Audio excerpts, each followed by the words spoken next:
అందరికీ నమస్కారం అండి. సుందర నాగభద్ర ఛానల్కు సుస్వాగతం. ప్రకృతి ఆహారమే ఔషధం.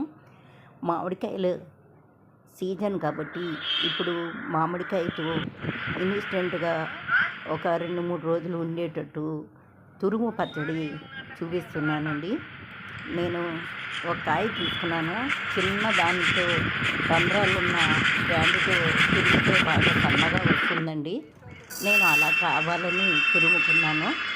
తర్వాత ఒక స్పూను మెంతుల్ని దోరగా వేయించి పెట్టుకున్నానండి. అలాగే ఒక స్పూను ఆవాలు కూడా దోరగా వేయించి మిక్సీలో వేసి ఒక స్పూన్కి కొంచెం తక్కువగా ఉప్పు కూడా వేసేసి గ్రైండ్ చేసి పెట్టేసి ఉంచానండి. ఈ తురుముకున్న తురుము నాకు 4 స్పూన్లు అయినాయండి.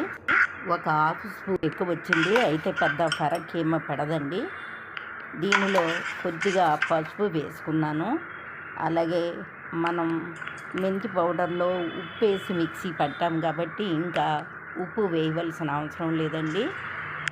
పసుపు వేసేసి ఒకసారి కలిగి తిప్పేసి మనం వేయించుకున్న పౌడర్ని కూడా మెంతి పొడి, ఆవాల పొడి పౌడర్ని కూడా వేసేసుకోవాలండి.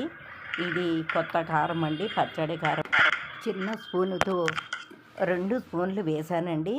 మామిడికాయ చాలా పుల్లగా ఉంది, అందుకే వేసానండి. మీరు మీ కారానికి తగ్గట్టు, మీ మామిడికాయకి తగ్గట్టు వేసుకోండి.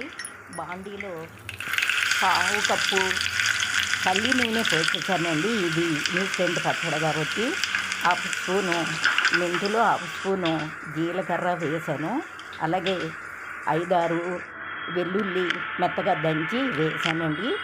బాగా చల్లారిన తర్వాత ఈ పచ్చడిలో ఆ తాలింపుని వేసేసానండి. ఇది మూత పెట్టేసి ఒక పూట ఉంచేసేయండి. పూట ఉంచిన తర్వాత వేసుకున్నా లేకపోతే మర్నాడు వేసుకున్నా చాలా బాగుంటుంది.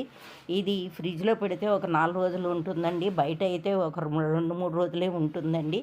మంచి మామిడికాయ మంచి కారం తీసుకుంటే చాలా టేస్ట్ ఉంటుంది. నచ్చితే సబ్స్క్రైబ్ చేయండి.